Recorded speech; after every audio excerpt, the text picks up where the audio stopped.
Okay, so welcome everybody to this new iteration of what used to be called recasting development, called Sparks, igniting new ideas.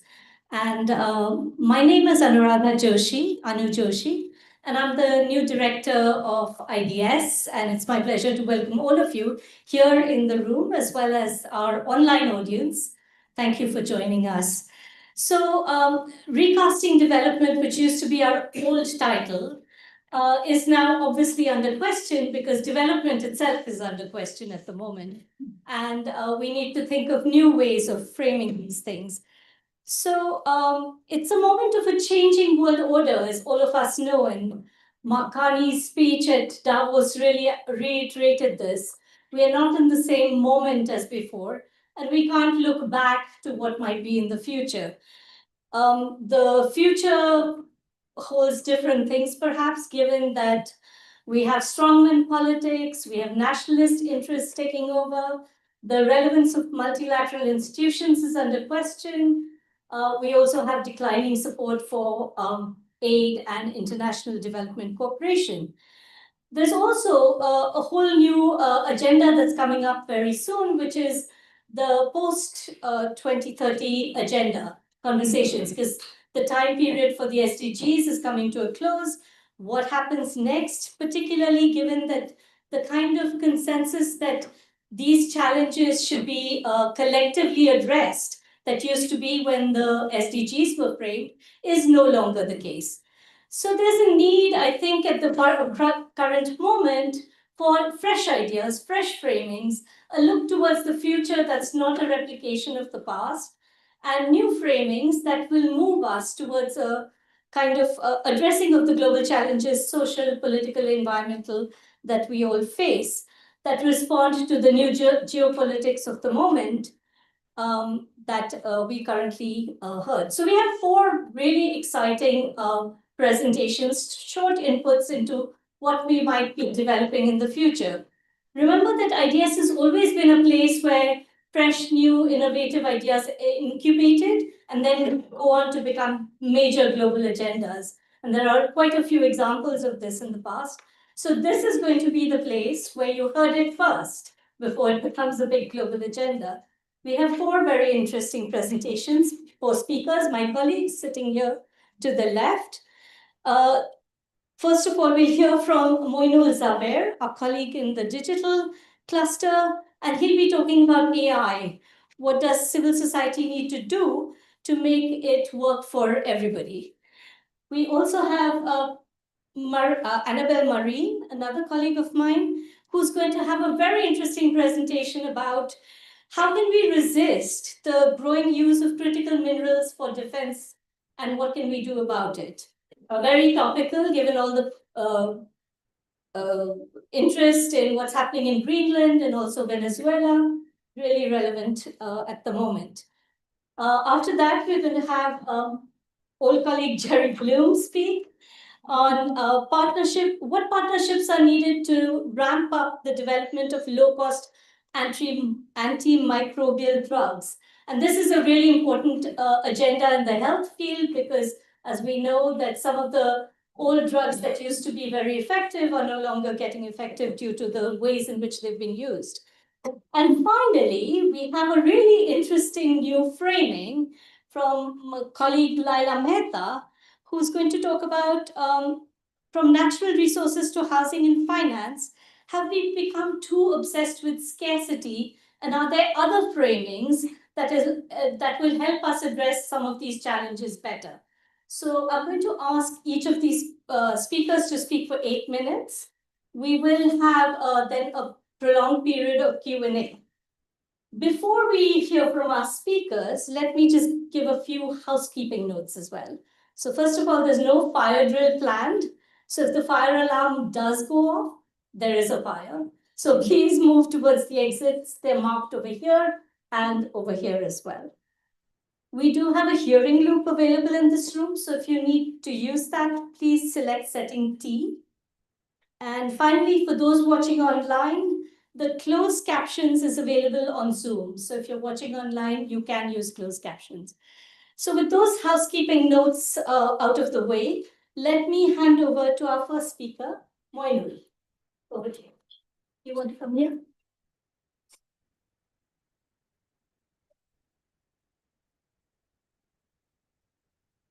Sorry. Do I use this one? That's fine. Oh, right. Yeah. I'll just there.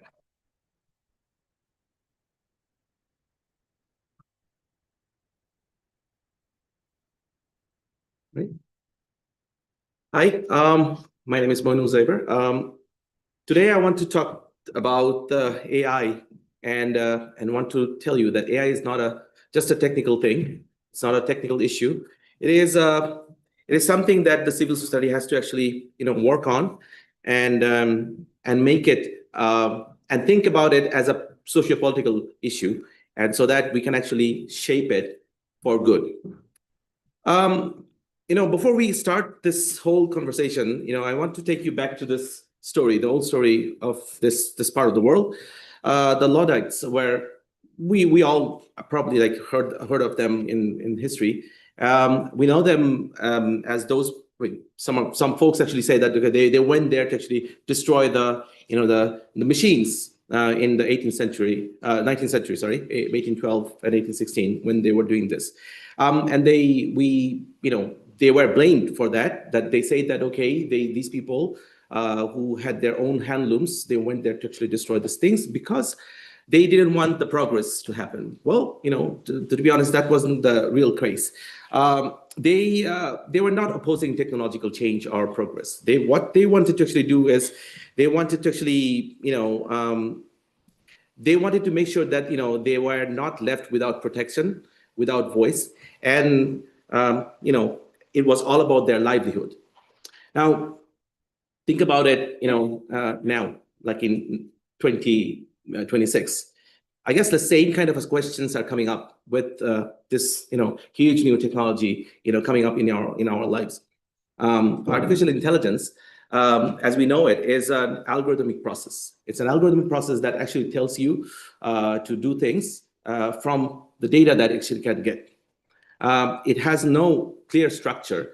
It is only defined by the data that you actually give it. Now, with that, it gets a lot of power, and it actually can help you make decisions. Now, in that process, it can actually be biased. It can be, used for harmful causes that we all talk about all the time. However, there are good things happening with AI as well, and they're beyond our, even like 20 years back, we couldn't even think of them. So first of all, people who were hidden from our radar, we can see them now. We know. I'm saying from a positive perspective, by the way, that we know who needs what care, and we can actually go and give them those care. Second of all, we can use this technology to surpass our own capability, in a sense that we could actually go and tell people in the way they want to get them or hear them, or way when they want to hear them and how they want to hear them. So all these things are happening now in all sorts of development works that is going on around the world. Now, there's this situation going on here, is that all these are happening top down. That is, engineers are building things, market is actually pushing the stuff, and it seems like everybody is in confusion, that they don't really know what they want to actually do with this technology, or whether or not it's going to give you positive or negative results. Now, so that's why there's a thing that we need to actually think about right now. Oops, sorry. What happened? Right. Sorry. Yeah. So there's a thing that we need to actually all think about now, that we have a role to play. And that role is very much positive and proactive. So around this time, like when we are talking about AI from a development perspective, from a social science perspective, and other perspectives, we're also thinking about awareness. We are thinking about consultation. We're thinking about technological optimism. We need to actually change them into critical understanding, co-designing, and social accountability. And all these things we have done past with other aspects that we have worked on. Now, if we can actually think in this way, we can actually see that this whole design process of AI will be shifted in a few years' time with the help of the people on the ground, not people sitting in the engineering hubs. And if you don't do that, then it will actually go and backfire all the time. So if we think from a perspective of a development practitioner or a policymaker or a person who actually is very interested in making AI beneficial for society, we need to actually think about three important things. The first thing is actually we need to change the idea of how AI now working in our universe. We have to know that it is not inevitable. Whatever is happening right now, whatever AI choices that actually we have now are not the end game. Basically, it's the start. The system that we actually have now are not really the system that will be called AI in 10 years' time. I mean, if you want an analogy, it is like probably it's Wright brothers airplane model. It's not the 787 that you actually fly right now. That's going to come, and that is going to come with or without our help, because market is pushing that. However, whether or not that 787 going to help and benefit us, it depends on us, it doesn't depend on the engineers, because they don't see it. They don't know the ways to actually go govern and write it. Now, so first of all, the problem is, the first thing is that we don't really think that it is shapeable. We need to change that, and we need to teach people that it is changeable. Second thing is, we need to get the communities involved. And we all know from our development work that if you design it for the people, it seldom works. But if you design it with the people, it always works. Knowing about AI doesn't mean that you will actually need to learn coding. Coding is not part of AI. It's part of programming. Knowing about AI means that how to shape it, what shapes it, and whose voice counts. So there is this huge epistemic injustice going on in this field. The same thing that we are having in our human society, we are just putting it in the system that we are designing. We need to stop that. And that is where civil society needs to connect technology to public purposes. Thank you.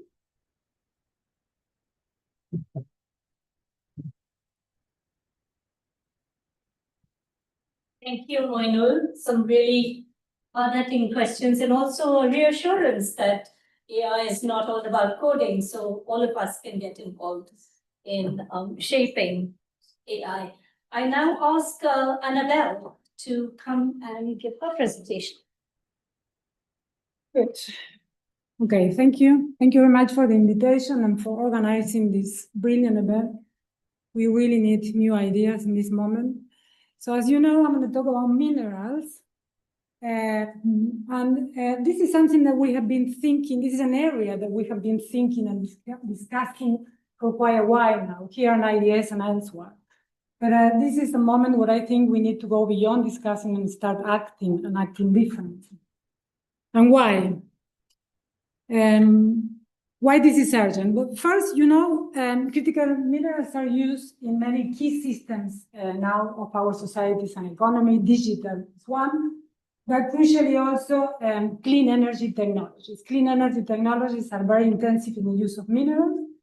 And since we have committed into a clean energy transition, the demand for minerals, the so-called critical minerals, has increased significantly, with volatility but consistently.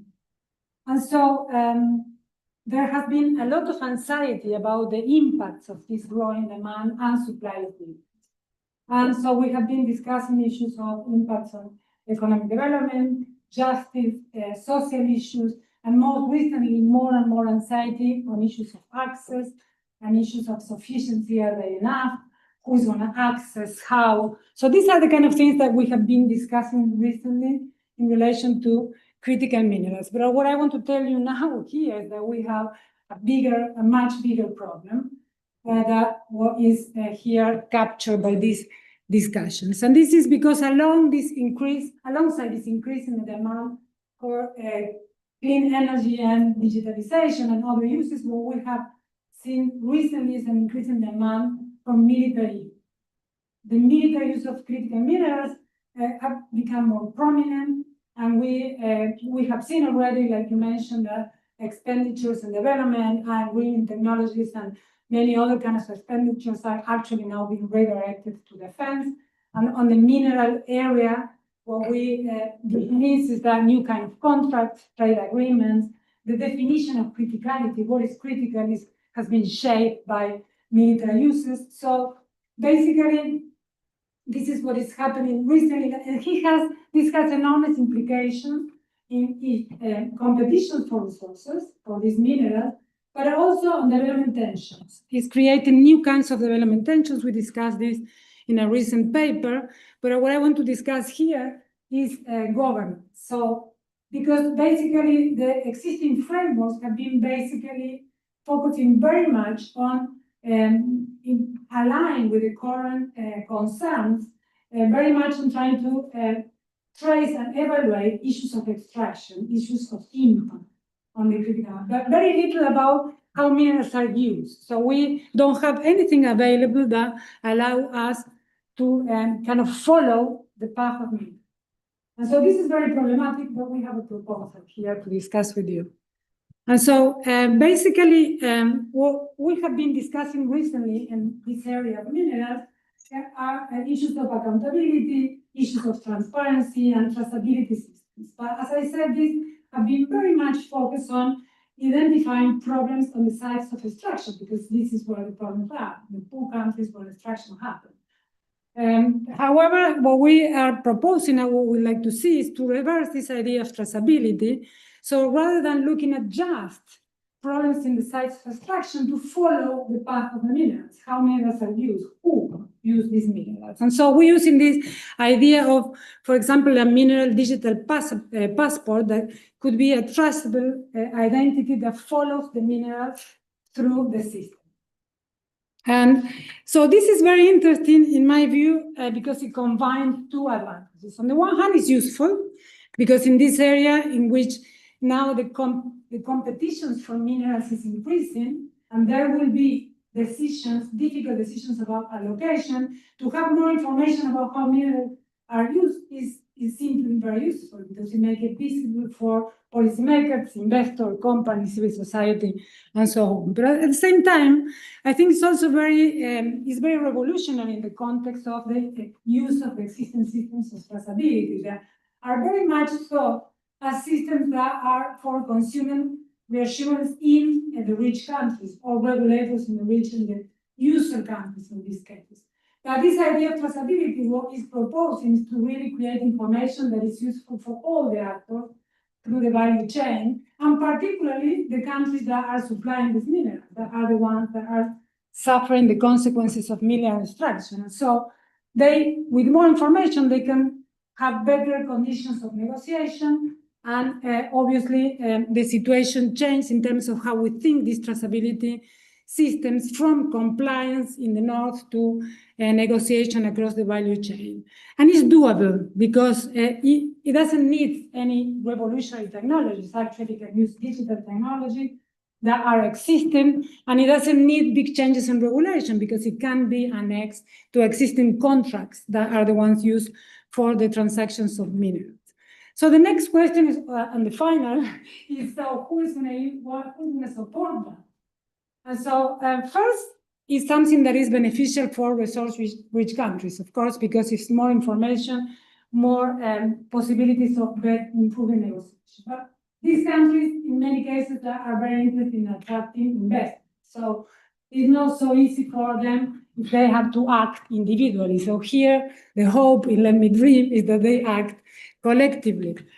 But then the most obvious users should be the actors that are interested in pushing the energy transition, the clean energy transition, because we know that the minerals that go for defense are not going to go for clean technology. So these are the actors that should really push for have more visibility about how minerals are used, because even if they pass this kind of information by itself is not going to change anything, it really change the conditions and the possibilities of negotiation, discussion, allocations, and so on. Then, of course, peace and security institutions. War is bad for development, we know. So these institutions should be interested in understanding how key inputs are being used for developing weapons. So this again can be something that helps in discussions, in creating visibility about risk, and also the de-escalation of conflicts. And of course, finally, but not less importantly, civil society. Civil society in the extractive areas have been resisting mineral extraction for a long time. The narrative there, coming from governments and corporations, very much has been about we need these minerals for the clean energy transition. So for these communities to have information, to have a tool to be able to follow or to understand how these minerals are used, in many cases, very likely to create and develop weapons that will be used against themselves. So it's also very powerful. So that's the dream. And so obviously this is something that it needs to be really explored in terms of how can be applied, who will push for that. But I'm very enthusiastic about ideas around this area to start to push back what's happening in the area of critical minerals. Thank you.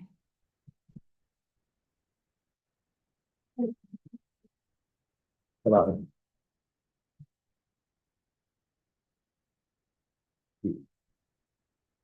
Right. Okay. There's a growing problem of infectious diseases resistant to the available antibiotics. This will greatly reduce the effectiveness of a lot of medical care. It can be slowed by measures to, control the use of antibiotics, but it can't be stopped. So in the end, we need new antibiotics. 10 years ago, a report commissioned by the UK government pointed out that large pharmaceutical companies were abandoning work on new antibiotics. These products are unprofitable because of the need to delay the emergence of resistance by limiting their use. The report called for a combination of push incentives to fund discovery and development of new drugs and pull incentives to reward companies for bringing new antibiotics to market. Quite a rational approach. Despite efforts to encourage, over 10 years, to encourage countries to put these incentives into place, the amount of money committed has been relatively modest. Large pharmaceutical companies have continued to withdraw from the search for new antibiotics, and fewer people are working on this issue. There is a growing realization of the need to adapt this strategy to a changing context. Now, the rapid development of effective vaccines and treatments in response to COVID has underscored how the global life sciences sector has changed. First, innovations in the use of big scientific infrastructure and the application of artificial intelligence have made it possible to accelerate the discovery of new drugs through new kinds of partnership between academic research centers, specialized scientific infrastructure, and companies with expertise in the development of manufacturing of new drugs. Second, several middle-income countries demonstrated significant capacity in the life sciences sector, a big change over the past 10 years.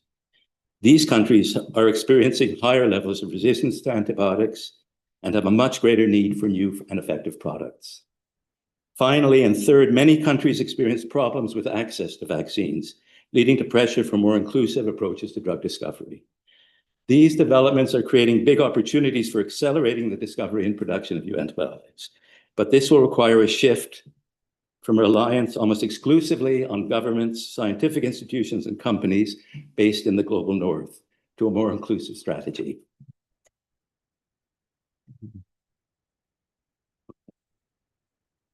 The IDS has participated in the creation of LEAD, a coalition led by Chris Dawson, a senior scientist based at Warwick University.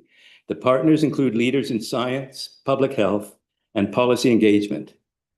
Its purpose is to support national and international efforts to accelerate the discovery and development of new antibiotics. The work began in the UK and Japan with the organization of policy fellowships for future leaders from the Japan Institute for Health Security and the UK Health Security Agency. These are key organizations in each country's effort to protect public health. The Graduate Institute of Policy Studies in Tokyo organized the activities in Japan. The aims were to build mutual understanding of the strengths and weaknesses of each country's antibiotic innovation ecosystem, identify options for change, and agree areas for bilateral cooperation. We also organized meetings with potential partners in India and China. I'll share some findings. The UK has led the mobilization of an international effort to address AMR. Its government has provided funds for both push and pull incentives. The so-called Netflix model that pays a fixed amount per year to the producer of an effective new antibiotic, regardless of the quantity used, is viewed as a model of good practice. More recently, it has published an industrial strategy that sets a target to become one of the top 3 countries in the life sciences sector through the implementation of a systems-level approach. This strategy emphasizes the importance of international partnerships. We will facilitate a meeting in Parliament next month to explore how this approach can accelerate the discovery of new antimicrobial drugs, building on, amongst other things, UK strengths in cutting-edge science and in leadership of the global effort to tackle antimicrobial resistance. The Japanese government has recently established the Japan Institute for Health Security to coordinate the development of vaccines and drugs to address infectious diseases. There's a lot of interest in the potential for collaboration between Japan and the UK in antibiotic discovery. But Japan is also exploring options for collaboration with countries in Southeast Asia in the ASEAN region and is organizing a meeting in March to agree next steps. India has a successful pharmaceutical sector that is a major supplier of generic products to the global market. In collaboration with the Public Health Foundation of India, we've met with academic research centers, private pharmaceutical companies, government agencies, and philanthropies to explore opportunities for UK-India collaboration on antibiotic discovery. We found a strong interest, including at the highest level of government. The next step will be to organize opportunities for policy actors and scientists from the public and private sectors in India and the UK to explore opportunities for collaboration and identify actions for overcoming constraints. These include cooperation between regulatory agencies, collaboration on high-quality clinical trials, and agreement on how to finance drug development. The aim is to build strong partnerships that build on the relative strengths of the 2 countries. The Chinese pharmaceutical sector has a lot of capacity for research and development. It is second only to the United States now as a source of new drugs. This raises the question of whether it will contribute to the development of new antibiotics, despite the lack of a profitable market. The Chinese government has made several statements supporting global health and has made commitments to contribute to the development of global public goods. The Department of Global Health at Peking University, a major source of policy advice to the government, has agreed to join the LEAD coalition and explore possibilities for collaboration on discovery of new antibiotics. Last week, Chinese and British researchers met in Beijing to identify priorities for bilateral cooperation as part of what is called a Track 2 process. And now our Prime Minister is in China. The joint development of new antibiotics as a global public good would be an excellent area for collaboration.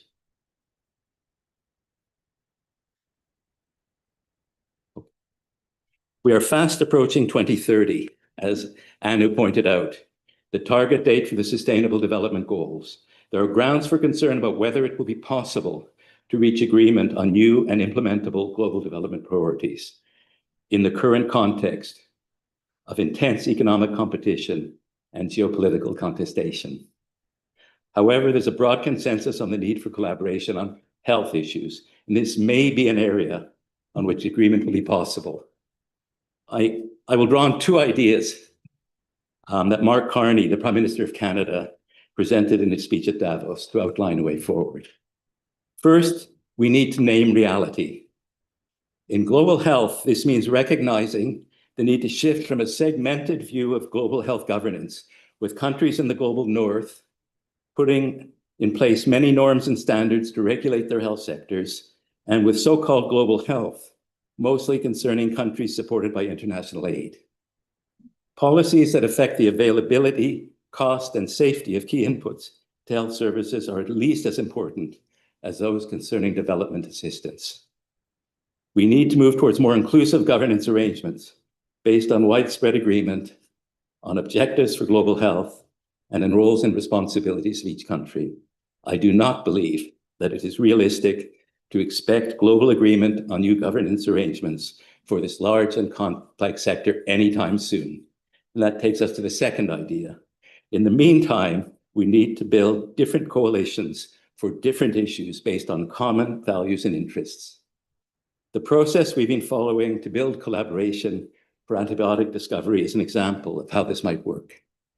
Based on this experience, I suggest the following. First, there's a need to agree on specific problems to be addressed.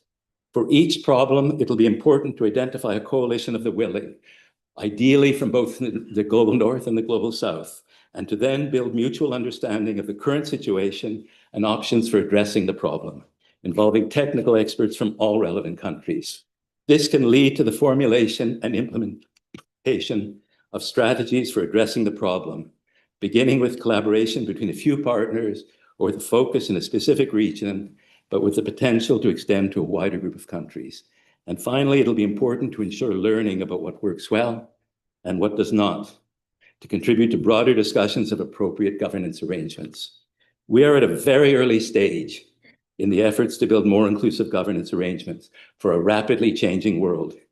The IDS can contribute by supporting processes for building mutual understanding and for generating lessons from experiments with new approaches for addressing specific global challenges. And this is, I think, is a practical way forward. Thanks.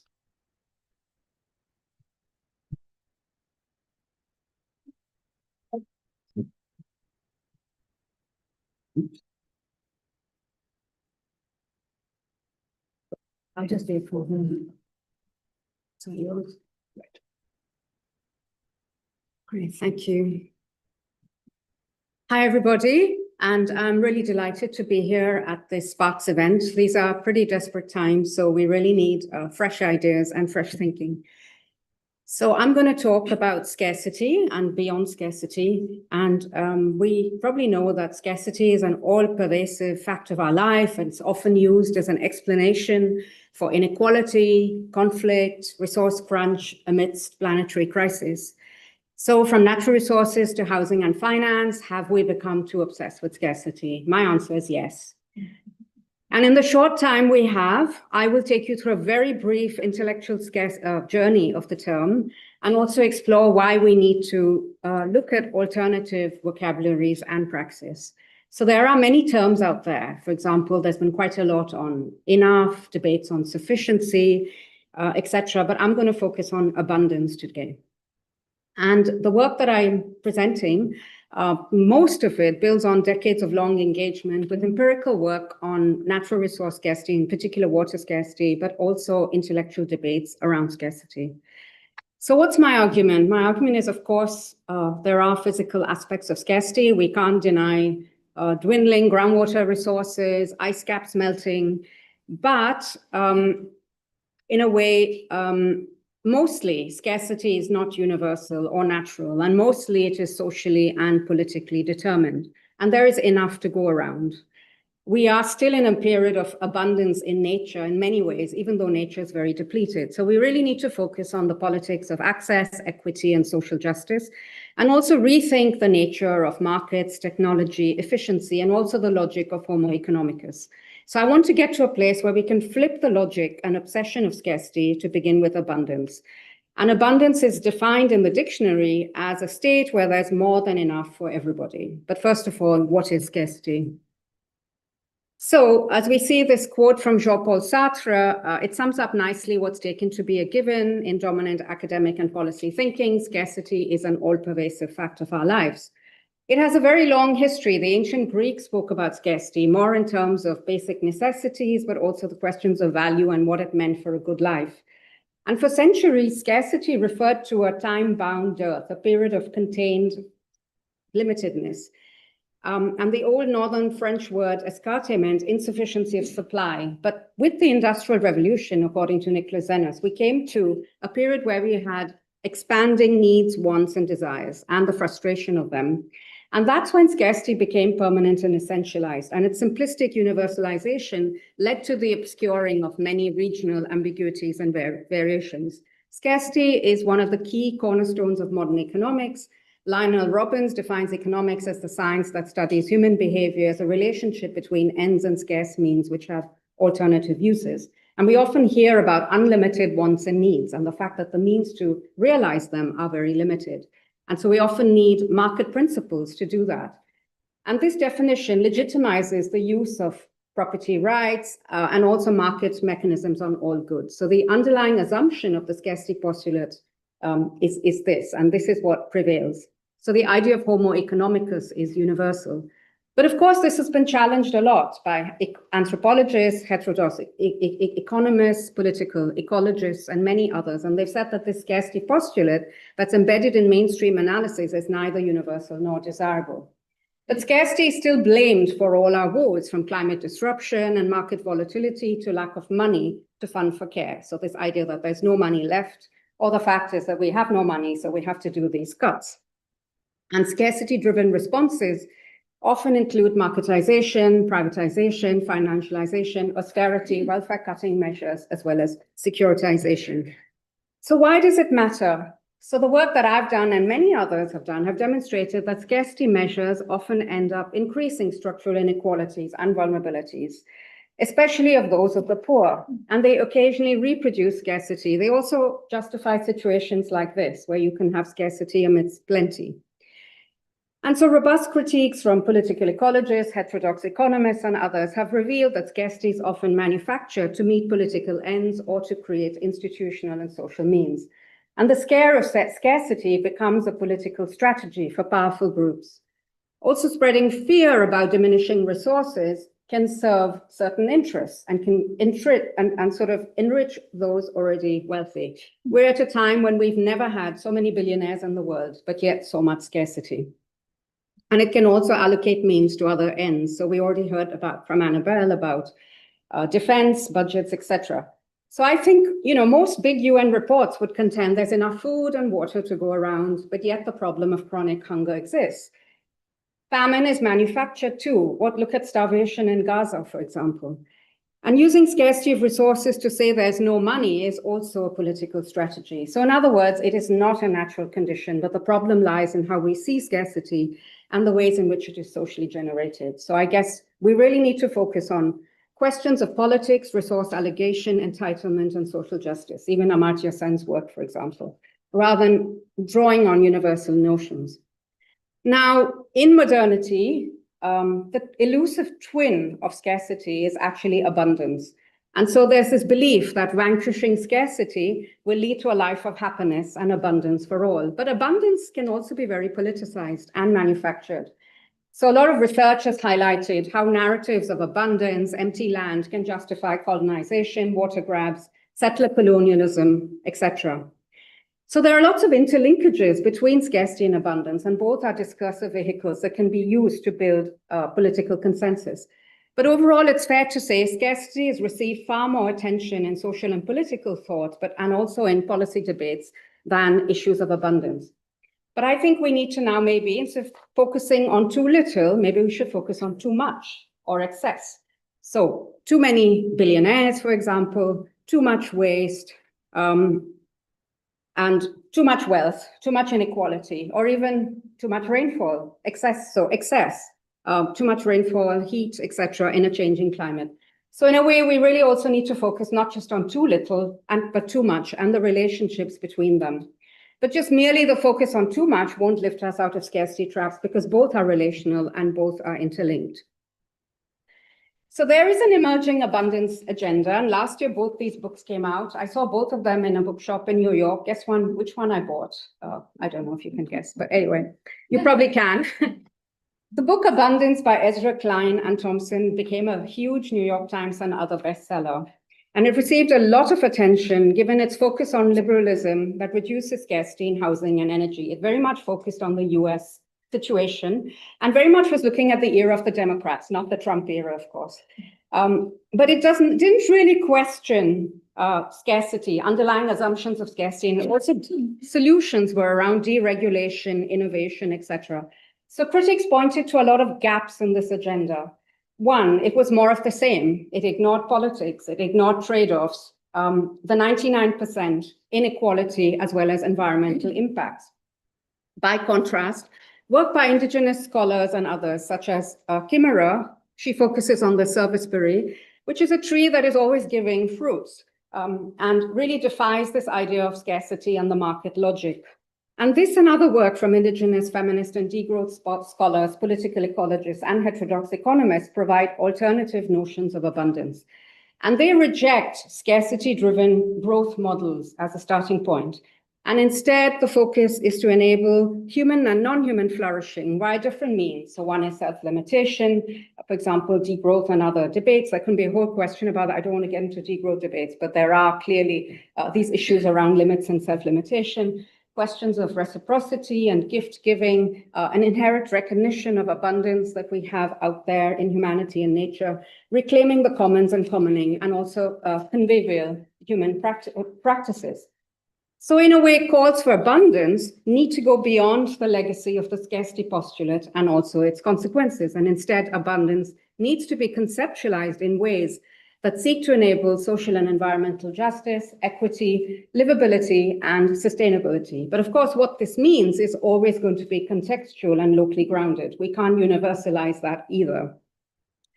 So in conclusion, my plea is to flip the obsession with scarcity to focus on how we can ensure abundance for all, especially in terms of universal access to basic goods and services such as water and food, shelter and healthcare, but also abundance of non-material qualities such as love, time, and care. And especially in times of climate disruption, where vulnerable and marginalized populations face even more vulnerabilities and marginalization, we need to ensure equity, justice, and also the fact that basic needs and rights are realized. We also need to focus on non-humans and their needs, and also planetary health. So I guess my challenge in each of your work and domains, whatever you're working on, I guess, how do we push back against scarcity narratives, whatever it may be? Whose framings count, whose interests, and who's actually benefiting from some of these narratives as well as framings when people say there is no money? And how do we find ways to ensure equitable, sustainable, and livable futures? So given the huge inequalities and environmental breakdown, and this is particularly a terrible moment that we're facing, we also urgently need to advance these alternative praxis and ways of living and being with each other and the planet. And a focus on abundance instead of scarcity is one way forward. Thanks.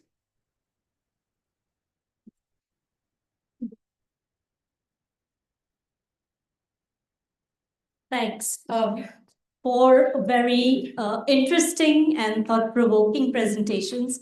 I think I also like that all of them look towards the future and have some concrete, practical things that we could be doing, including reframing or thinking of new ways to reverse trace minerals or practical ways of building coalitions. And finally,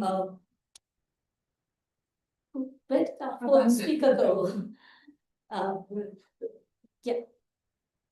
Moinul's way of thinking about how civil society could be mobilized to tackle the huge tsunami that's coming in the form of AI.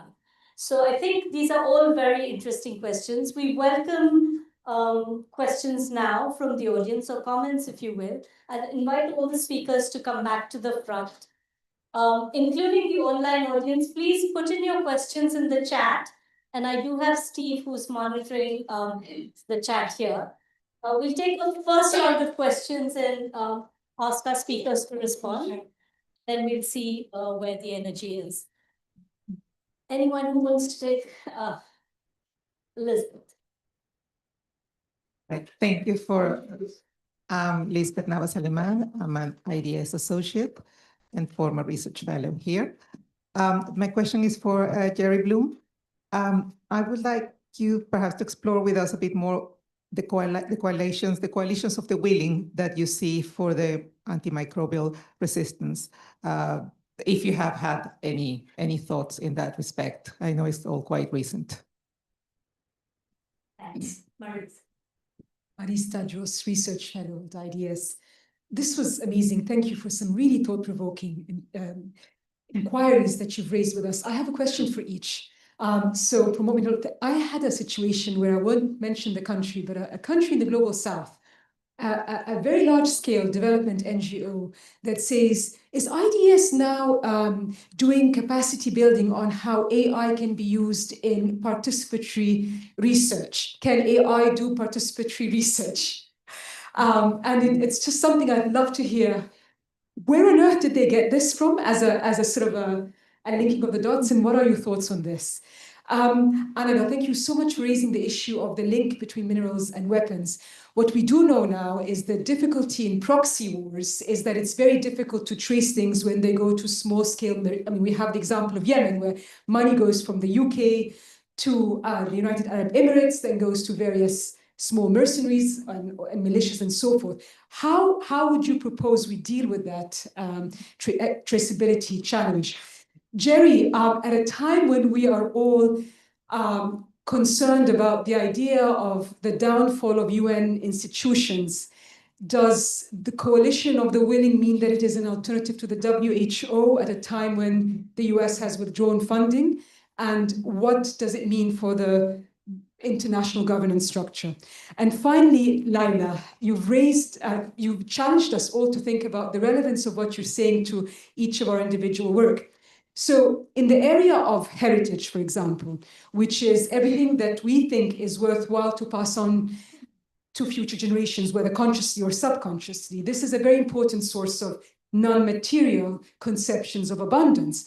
But what happens when the concept of heritage has been appropriated for agendas that are not, ones that IDS would be considering as pro-equality or pro-progressive? How do you then reconcile that with the abundance agenda? Thank you very much. Thanks, Maurice. We'll take maybe one more. Raise your hand if you'd like to ask a question. And we'll do the next round with the online participants. So. Okay, hi, Mick Moore. Moinul, I have a question for you. In contrast, I want to contrast what you said, at least the pathways were to Anabel and Jerry. In both cases, they said, here is the problem, and they gave us a possible feasible pathway to deal with the problem. Now, your feasible pathway, or your pathway, is civil society. But I have to say, when I look at the massive investment, I mean, just enormous. You know, the current capitalist boom is heavily dependent on investments in AI. It has major military implications. It's very heavily rooted in the US and a government that doesn't care about the rest of the world, and secondarily rooted in China, and those two are in great conflict with each other. I mean, when you talk about mobilizing civil societies to do something about this, to me, it feels like the sort of, you know, proverbial ant and the elephant, but, you know, maybe I'm too pessimistic. Okay, hold on to your questions. We'll have a round of responses from our speakers. Right, thank you so much. Very interesting question. The first thing is, how do we make things AI research participatory, right? Now, the very first thing about AI is about data. And we all know that, you know, and we talk about those extractions and all the stuff that's happening. The focus has been on data because these things were actually designed, like the AI tools that you see right now on Abundance were designed in the engineering hub, probably in the computer school, and then it went to the market. It was not designed with the people. It was designed for the people, as we do it all the time. That's the first thing. Now, when you flip it around and you make it with the people, it is the people's choice that actually comes first. And this is not something I'm making up. It's something that we actually saw in different type of design happening before. Just for example, if you think about internet and all the problems that you have with internet, with security, it actually comes from this top-down OSI model problem that we actually had, 50 years back, and then we basically kept it the same way. Security was not part of that. And that is why we still have patchworks doing that, right? So once we think from a people's perspective, security would actually come first rather than just putting the information out. So when you think about participatory AI research or AI designing through participatory mechanism. There are tools in human-computer interaction field that folks have been doing for years and years and years, designing how the software should be, working, how the interaction should actually look like instead of building tools and making you use them. That's what we are doing now. Like, we are building tools, pushing organizations to actually get those tools, and telling people to learn it, to use it. So that is the wrong way. That is the market way of doing that. I blame the development society for that. The reason is that when the engineers develop something, it's the marketeers who actually first come and grab it. Development folks actually are sitting behind, talking about things that are not happening well, while they know, in many cases they show up with placards on, it's a very good way to say that is, it's this philosophy of bootleggers and Baptists. Like, Baptists want good stuff, bootleggers want to actually do what they want to do. But there's a limit of saying things, good things, but not actually engaging into the design process. What happens is that the bootleggers win.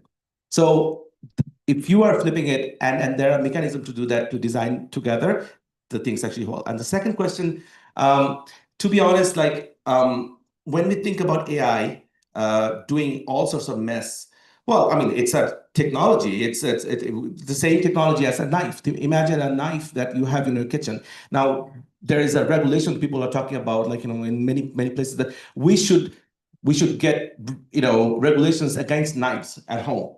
Like, we're not going to actually have knives at home. So what is the then you have market. People will actually go and buy cut meat and or pre-processed meat or something, and then you eat it from just put it on your microwave, and that's great. So why? Because we want to save our families from hurting themselves. Like, you can use the knife to kill people. You can use the knife to actually cut your own food every day. You can teach your kids. Like, I taught my kid 4 years, when she was 4 years, to cut onions. People were saying, "Why, my God, what are you doing?" I mean, but people can do stuff in good ways. Now, AI itself is a scientific method. It is not something that the marketeers say, the way they say it, it's gonna change the world. It is not. This is not. It's a very nascent mathematical process that can be shaped for good. Now, same nuclear power can destroy the world. It can provide energy, and it depends on how we see that. What market is doing, we should not even think about that. There are many other ways of using small data, harnessing small data, and getting better results, rather than using big data, large models that we are actually using. So there are alternatives. What we need to do is actually look at those alternatives, rather than actually go by what the media is actually hyping about. Thank you. Okay, thank you for the question, because yes, it needs more explanation.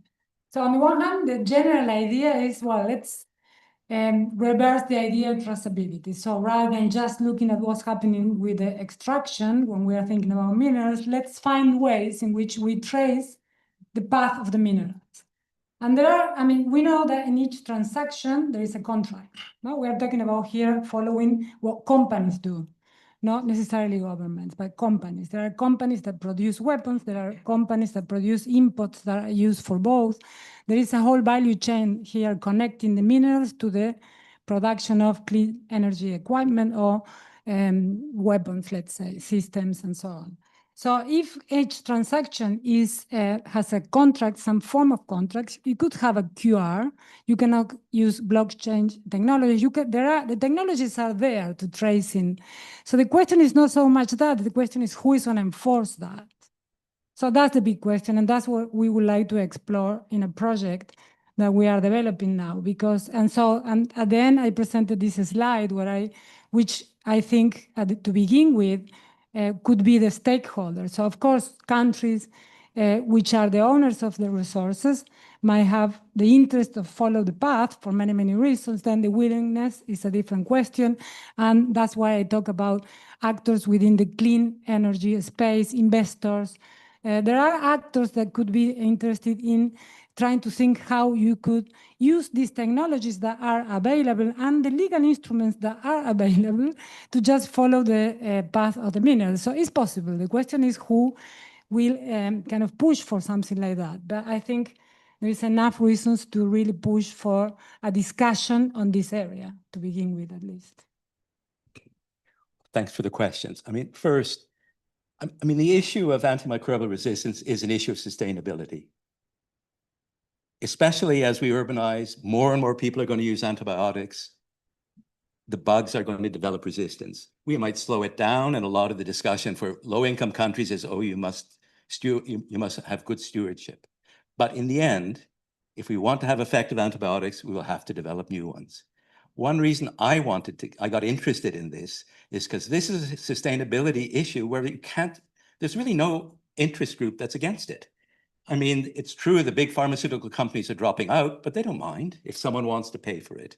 The model used was that we have the northern or the OECD countries would commit money to encourage a market, probably in the United States or the UK, to develop new antibiotics, and all countries would contribute to the cost. It isn't that surprising that over 10 years, Britain committed, the United States was going to and now hasn't, and a couple of other countries have committed. But the truth is, and that's why we think about a coalition of values but interests, other countries really had no benefit other than the long-term access to antibiotics. I think what's happening now, and so there's a puzzle. When we go to India, they see the issue of stewardship as scapegoating. India, as you're the source of resistance. But if we say India could be part of developing new antibiotics, they're very excited because India sees itself as becoming an important power in the pharmaceutical industry. China, I was surprised to discover now, is number 2 globally, and a number of Chinese companies are signing billion-dollar licensing deals with American pharmaceutical companies. So these are 2 countries that now have real potential and a real interest. And UK wants to be third from its industrial strategy, also has an interest to take leadership. I guess the question is, if governments invest in what is basically a public good, does it also build their capacity for leadership more broadly in life sciences? Can there be a coincidence of interests and values? So that's actually the basis. And I guess that's why we're particularly interested in China and India. But of course, you could have asked, what about the low-income countries that have had almost no access and are now pushing for capacity? And I think that's another piece of the puzzle that needs to be there.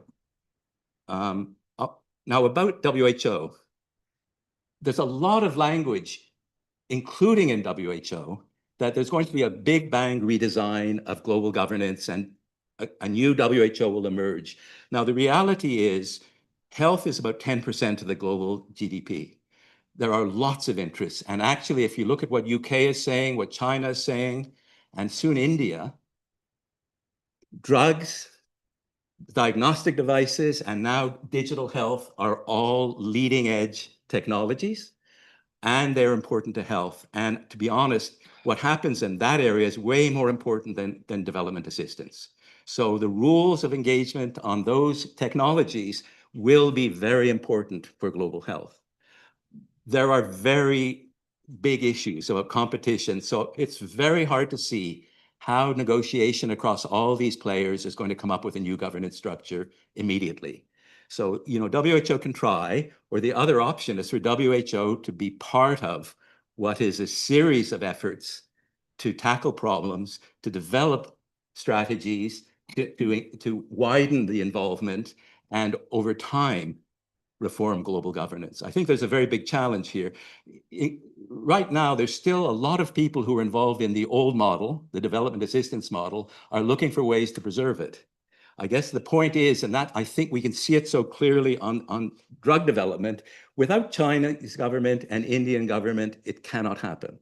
And they will be part of whatever discussions happen. And I guess the view here is, since there's no big interests, something like development of antibiotics can be a starting point for starting to think about these bigger issues, which are going to be more important in the end. Yeah, I'll be very brief because I think it'd be nice to hear from others and also hear, I think there's lots of questions online. So thanks for your questions. I think heritage is a really good example. Can you all hear me? Yeah. So I guess you pointed out to these non-material aspects, and I think that's something that is often missed in more formal forms of valuation.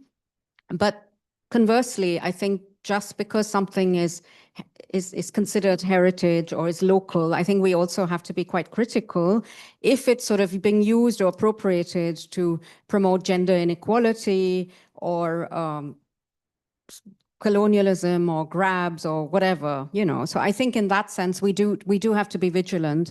And the questions I would ask would again be, you know, whose interests are being served, what narratives are being promoted, what are the impacts, and, you know, who is paying the price for this? So if a certain intervention or something is being appropriated or justified, if it's always the same people who are paying the price, which is like the people at the bottom of the pile, then I think one questions that.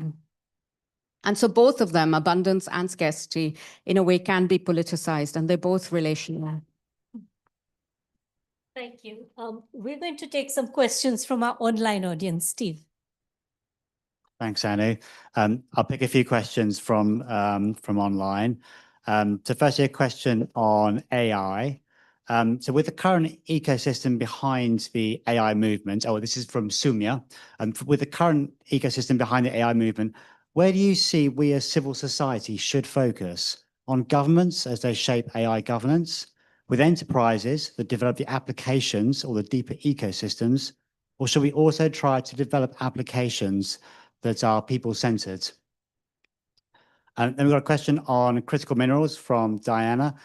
I should like to ask you how we should collaborate to promote shared governance among the countries rich in critical minerals, such as Chile, Argentina, and Brazil, amid current political polarization.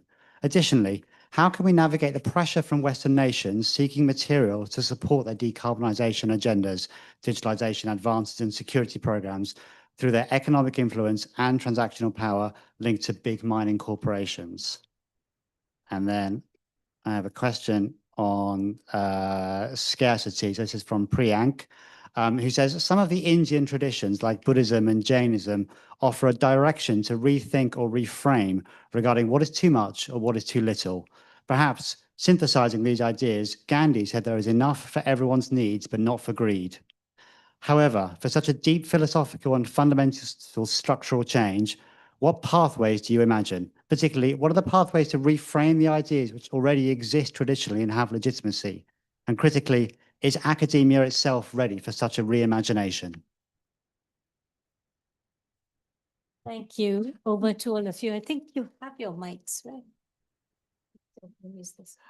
All right, I'll be brief on that. Actually, when we talk about civil society, we are all part of the civil society. It's the government, it's the researchers, it's the engineers themselves as well. Because we go back home, we have our kids and family, and we are always scared. I mean, if you ask engineers, like do you let your kids use all these devices? Most of them will say no, we don't. I mean, we really don't. We don't want our kids to learn programming as well. A lot of us don't do that. It's very funny to say it, but that's another story. The point is like all these aspects of wherever we could actually go and work, we should be focusing on human-centric, making AI human-centric. So from regulation to design, there are ways to actually get connected with with these things. And so if we're thinking of like where should civil society start from, they should go in all of those chunks that we are actually talking about. So only thing that we need to do is like we need to actually open up our eyes and say that, okay, what can I do on this? Because AI, with the market pressure or without the market pressure, will stay. And this is how we'll be using our algorithms for foreseeable future.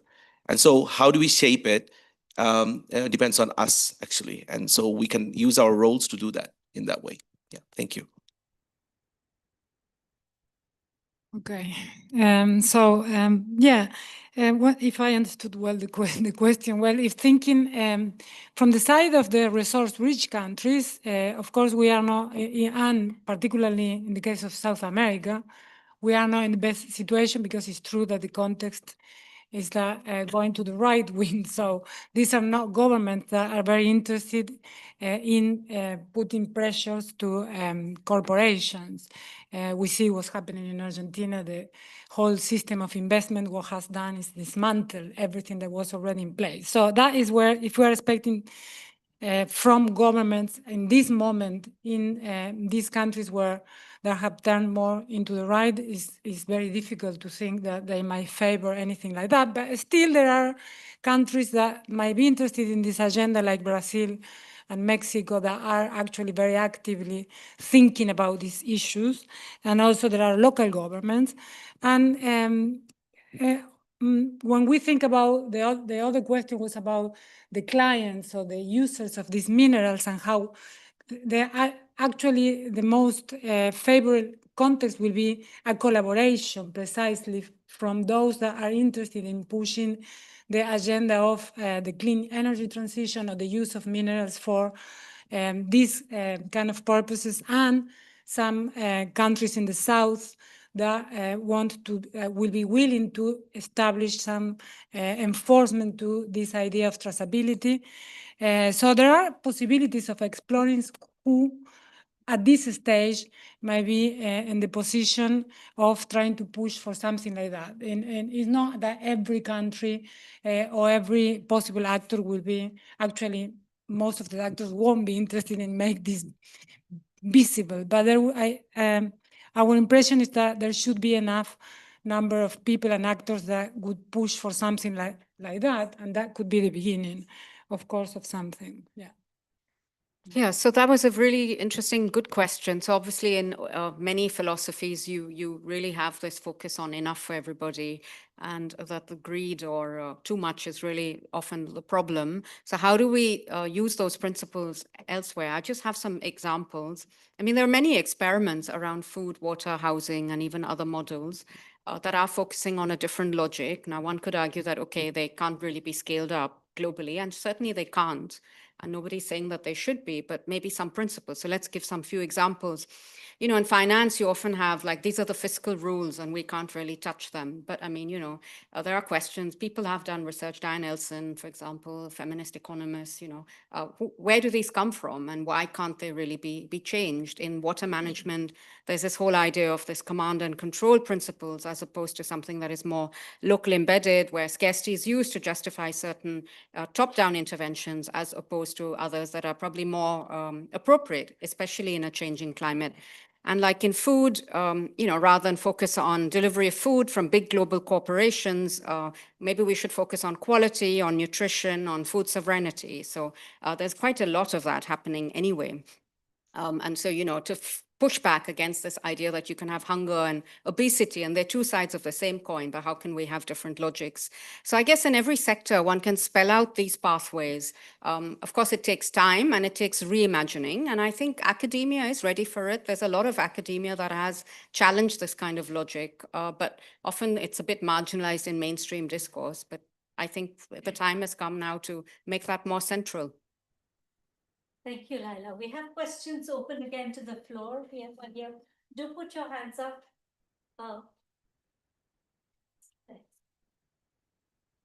No. Oh. Sorry, it's a long way. Thank you.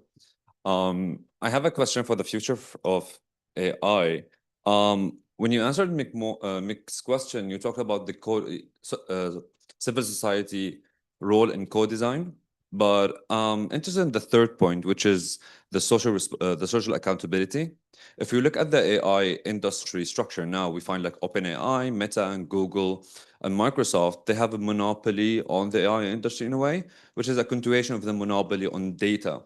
And then recently in the US politics, we see that they have a lot of influence on the US politics, and they're supporting an administration which is described having authoritarian tendencies to it. So my question is, what are the incentives for those giants who have huge economic and political powers, and imbalance between them and the social society to accept a concept like social accountability, which is a very democratic concept?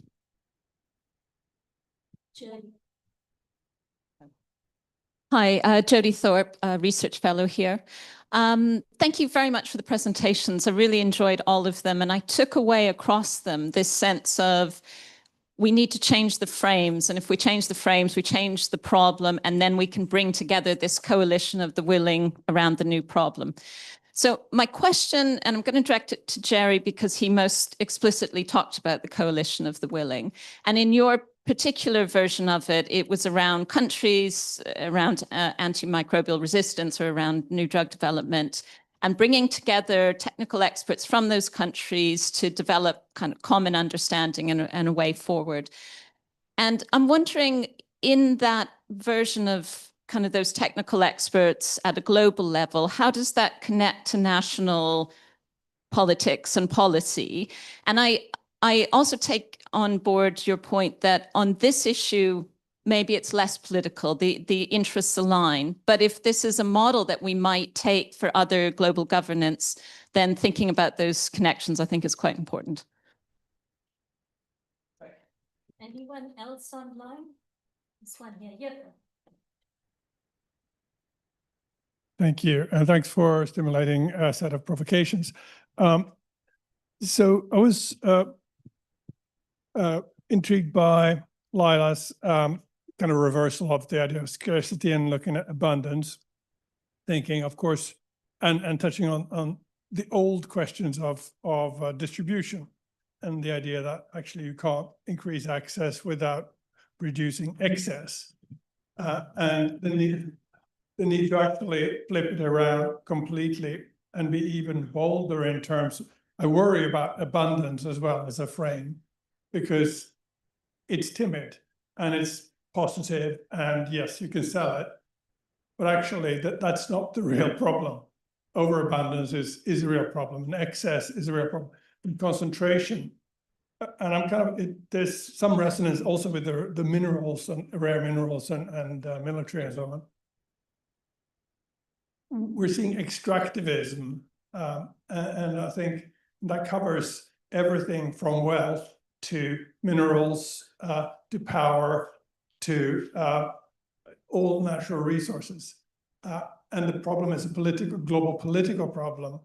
And I don't see how we could create incentives for the most powerful nations and powers in the world to, for example, trace minerals going to illicit military causes or whatever, or indeed to create, to kind of meaningfully create a system of abundance for everyone, or sufficient abundance, whatever that means.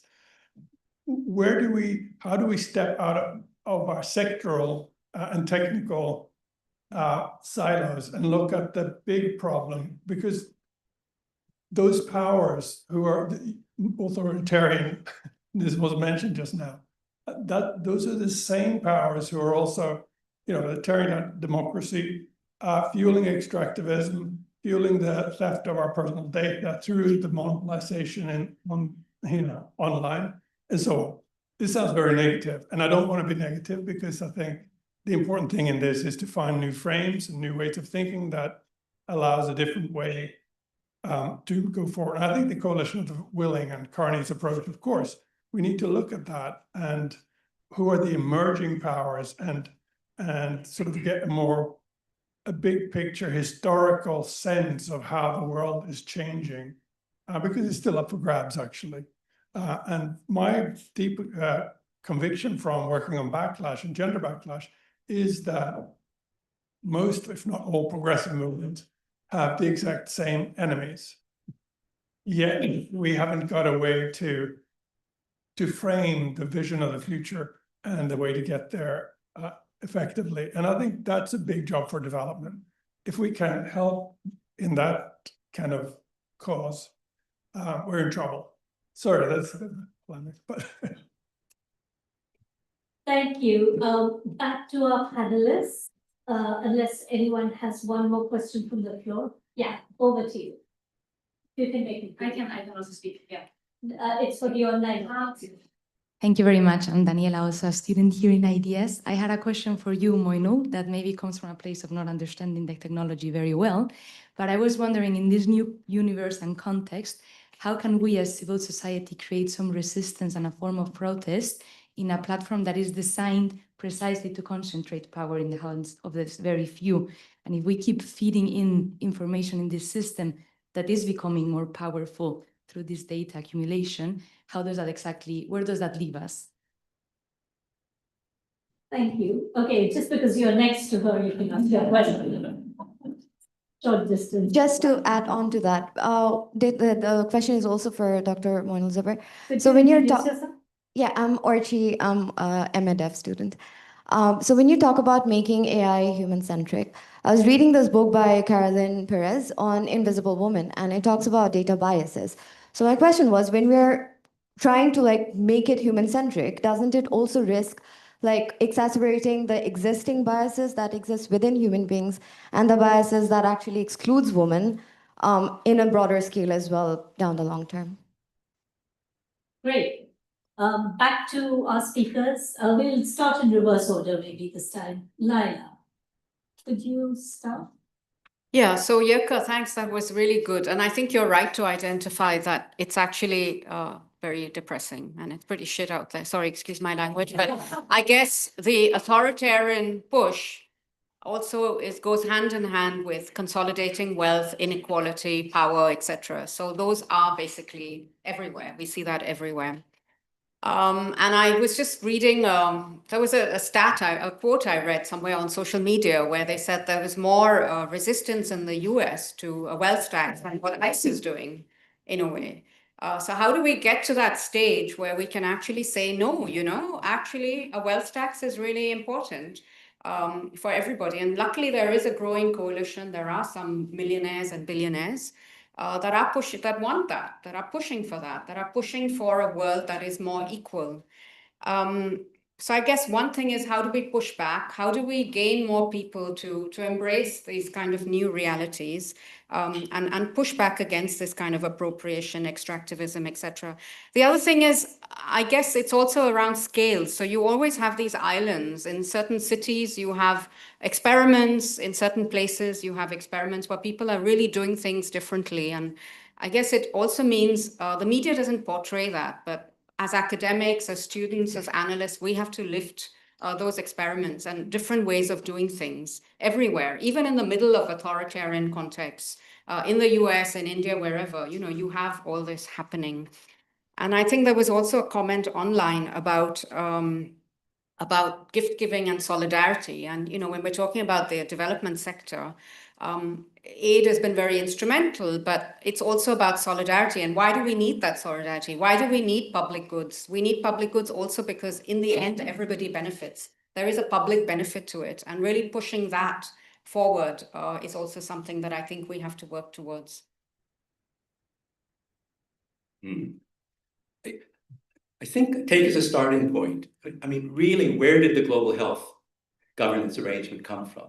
They mainly came in the second half of the last century with the rapid development of health systems in Europe, in North America, in the OECD countries. And they created a set of rules, including creating rules that govern most of the health sector. And then there was global health for the rest of the world. Now, even in what I've already said, we see that China is already #2 in the pharmaceutical sector. India, once they start investing heavily in R&D, are going to be competitors. Of course, one way of looking at the future of the world is they'll join the club. And it will be dominated more by those countries, and they will still have an oligopoly. But it's not determined. It's not determined how they are going to enter the new environment.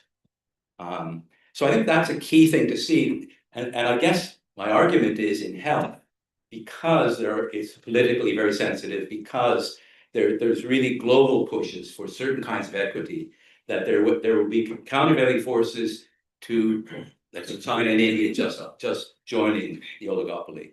I don't think we know. But I think the other thing I was going to say is the UK isn't the only country that is producing industrial strategies, which includes in AI, I must say, but also in life sciences as a possible future economic lifeline for the UK.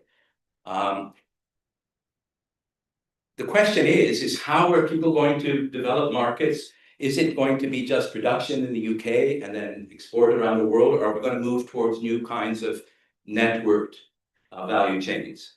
I can't say I know, but I suspect we will move in that direction. And I guess I would argue that in health, because there are sort of global reasons for certain kinds of behavior, that it's an area where it's more likely that we're going to get these kinds of reforms. The other thing I wanted to comment, I couldn't resist, because we had a lot of discussion about AI and digital. The future for health is going to be AI and digital. I think we all know that. The question is, right now, there are no rules of the game. And by the way, it isn't just American companies. The other big players are Chinese companies, and I would be very surprised if it's not going to be Indian companies. So we will have Indian, Chinese, and American companies competing in this world, including in AI, including in digital health. Now, it's very difficult at the moment to get those three countries to sit down and come up with some rules. But it may well be that in health, and it may well be that one country won't want to participate, but the other countries will. And I think we're in a period now where we need to start having rules. And I might well be, in this case, in AI, health may be one area where it's going to be more possible. But I don't think we should see this as American corporates versus the world. It's not how it is at the moment. We have a much more diverse set of power players.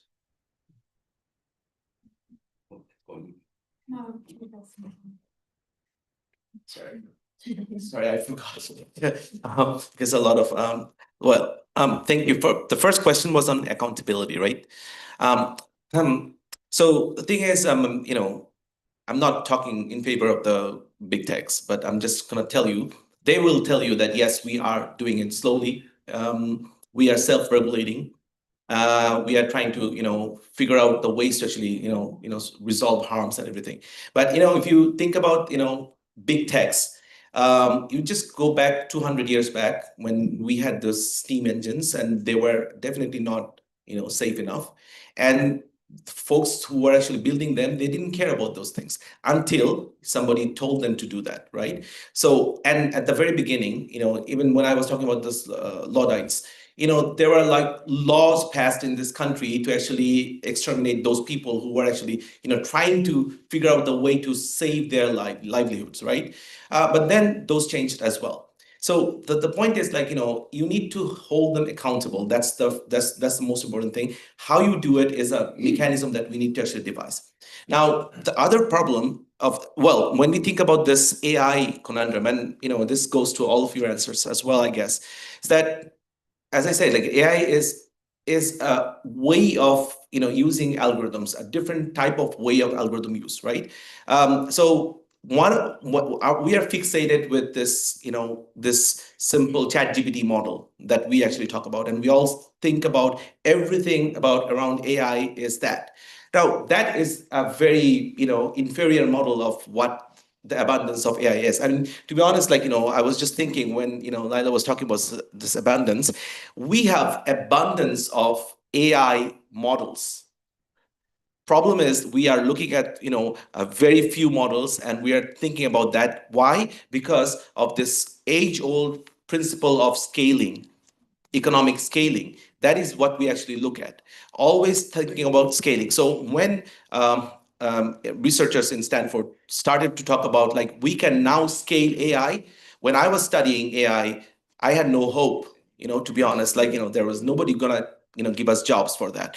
But as soon as this scaling mechanism came out, it became an engineering tool. And so we can actually build tools like ChatGPT, etc., which can actually, hook people, help you to, do all sorts of, social media stuff. But that's not AI. That's not the AI that I talk about. I'm talking about the AI that can actually help you to use satellite data effectively so that you could actually figure out who got what they wanted to get or not. Right. That is, and the very important thing here is that, we can think about like, special data mining, which is a one niche area of AI where people actually use special data to figure out like, what type of people living in which place, right? The thing is, like, if you don't do it, participatory way, in a sense that when you don't employ people from that area to actually figure out, like, whether or not the AI results are actually coming good, you make a lot of mistakes. For instance, because you really don't know how people live in many areas of the world. I'm telling you from my own experience that this is what happened. Now, so the point is, like, accountability is something that is not a problem until not a problem in a sense that we will be able to actually, force them to do that if they live. So this AI model will not live for more than 10 or 20 years because it will change. We are looking for smaller data based AI systems, which will actually replace all these things. And then you will have a different type of model. But the idea is, like, making it human-centric. And if you do that, the new AI models will be more usable, more beneficial for us. That's basically probably I would like to say here. But if you could make it brief, and Jerry wants to have a comment. I'm going to ask people to stay for another 5 minutes because we have some interesting questions from the online audience, and I'm giving up my time to sum up.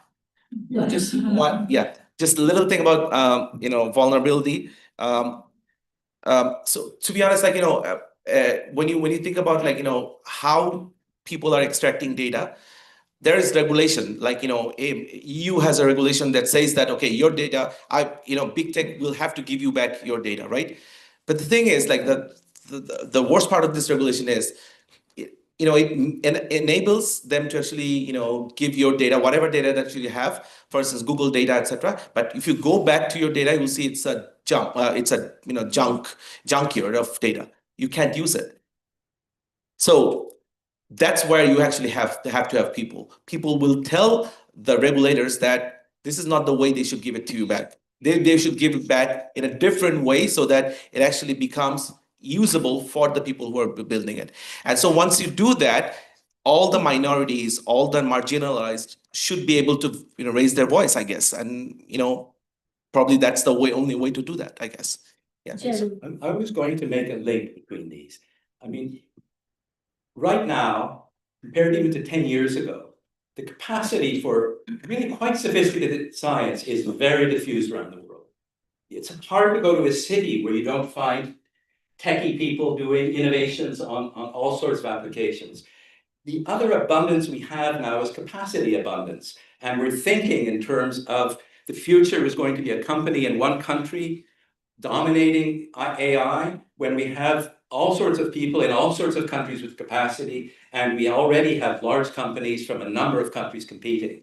So I think we need to break out of that view that we're in a trap. And I think that's the other point that Lyle is making. It's not just we have to make do with very little, but we have enormous capacity that's not being empowered at the moment. And if we see that, including with AI, I think what Moinul is saying, it's not going to be difficult for engineers in a number of countries to design applications. And if they can't use American AI technology, they will use Chinese or Indian. So I think we need to start imagining a world where we're not so blocked, but actually things are opening up. And we have to look at what are the constraints and what are the enabling efforts, and including what are the agreements we want between some of the leading countries to enable a more open approach to AI. But I think pessimism is probably not warranted. Thank you, Jerry. Very optimistic and suiting this forum. Steve, a couple of questions, if you could make them brief. Two final questions. So, given the current state of AI, what are your thoughts on the impact of AI on social capital and cohesion? Is it a technology that's driving us apart or together as citizens? So that'd be a short answer, I imagine. And then a more specific question on the critical minerals presentation. So, and asking about the mineral digital passport. So I was wondering, from a practical governance point of view, where do you see as the most realistic starting point for something like this, like procurement, contracts, internal coordination, and what makes that a good entry point? Thank you. Very, very short responses and some final comments wrapped in, if possible. Right. The answer to that is, I mean, it depends on how we see it. I mean, I am not a social psychologist or anything. I cannot answer it properly. We'll have to see how it actually gonna play. But I think if we are you can use this enormous power of using data for benefits. If we can do it properly, then it will actually democratize a lot of things, around the world. And definitely those power-seeking, power-hungry, corporate giants and everything, they will try to stop it, but that will not happen. I mean, that will actually go down the drain in a few years. The question is like, are we proactive enough to actually grab that? There is this, so my last thing that I would like to say here is that there is this huge imbalance in this global perspective you can see in understanding what AI is and how it can benefit us. A lot of people are super humble about that. They said that I don't understand this thing. Well, I don't understand either. I mean, even if I did all my studies and research and everything, we don't understand it. So the first thing that we need to actually do for learning is that if anybody says that I know what intelligence is, I know what AI is, whoever that person is, you should actually block that person because nobody knows it. Because it is a nascent thing that we are actually working on, right? And I hope that it will be I can only tell you that it has been very engineering driven. We need to make it human driven, and that is what we can feel. We have to be collective on that to solve that problem. Thank you. Okay, so yeah, I mean, the main entry point to begin it with will be, yes, contracts. The contracts that are used for moving the minerals around. For example, the BIRACA clause could be used as it is used in other sectors. So you only sell these minerals if then the next transaction is registered in a, let's say, blockchain system. So there are ways in which could be implemented.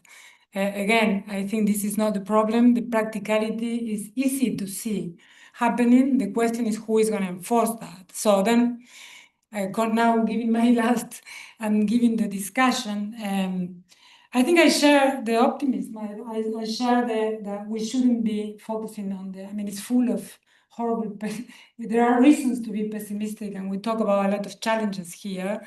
But we also talk a lot about possible ways of addressing these challenges in different areas.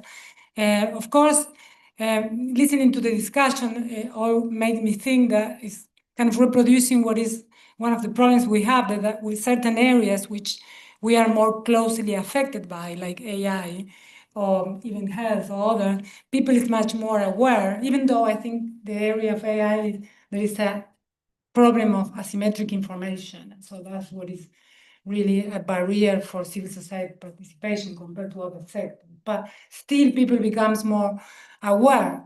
In areas like the mineral sector, the big problem we have is that the problems with mineral extraction are very much on areas and affecting people that don't have a voice or have less possibilities. And the people get less concerned about all the issues and problems that are. And this is a big problem we have with many of these sectors and areas in which people doesn't become so easily aware of what are the challenges and the problems. So this is something that is problematic in terms of thinking of solutions. But then the interesting thing that is happening that in the case of minerals, in my view, is enabling some different developments, is that I would say not a coalition of the willingness, but a coalition between groups of actors. That's what I'm expecting, which before probably don't have a common agenda, but now because of the new situations, challenges, and developments, they might start to have new agendas or common interests that before they didn't. So it's not so much an issue of willingness in my perspective, but actually of common interests, if you want, and the issue of value. You have the okay. Just final comments, if you have any. Yeah. I mean, I think the final comment in the end is now we're in a world where development isn't going to be a charity. It's not going to be outside of how we organize what we consider the serious economy, but it's going to be part of the economy. And Britain will give development assistance, but it also wants to take leadership in this case, what I'm talking about in life sciences, also probably in some of the energy transitions that we're talking about. And therefore, there will always be, you have to look at ways of both looking at interests, but the interests are in long-term markets and long-term stability rather than short-term gain. And I think we need to be more aware of that for the world that's coming, which isn't going to be so divided between the developing and the developed. So this has been really exciting. I just have a few comments. One, very brief. I mean, information is really interesting because I think their abundance is more like a problem. So how do you regulate it or how do you deal with it? And then there are then questions around control. So very, very different to natural resources. I guess we're in a world where, you know, there's climate breakdown, there's no solidarity, there are all these authoritarian figures, and poverty is at its all high despite all these decades of development. And we know that development is really at crossroads. So we have to be really bold, I think, and really push for new vocabularies for everybody, for all beings. And I guess it really means, so yeah, in a way we should be optimistic, but we also have to be realistic about the constraints, but, you know, keep hoping, because if we don't have a livable world or a planet, and if we don't have sustainability and we don't have equity, then everybody goes down under. So I think we just have to push for this new, for this new vocabulary and new ways of being and living. Thank you to all our speakers. Let's give them a big hand.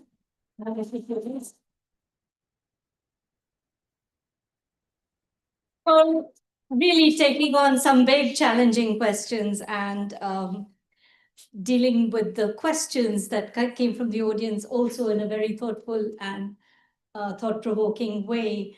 I think what was interesting for me is that, you know, they were both doing the reframing of the bigger picture and also looking at some very practical things that could happen. So working on both sides from different perspectives is sort of the kind of work IDS does. And it gives, as Laila says, hope that we will be able to tackle some of these challenges in new, interesting ways that move us forward. I'm going to end with a sort of quote from Alexandria Ocasio-Cortez related to abundance. In a sense, you know, she was talking about billionaires, and we always celebrate, oh, my country has so many billionaires, but that happens very much in parallel with inequality rising in concentration of wealth. And what she says is every billionaire is a policy failure. And that's quite an interesting comment, because that tells you where we need to act and why abundance might be a problem. So with that, I'll end. Thank you all for coming, and enjoy the rest of the evening.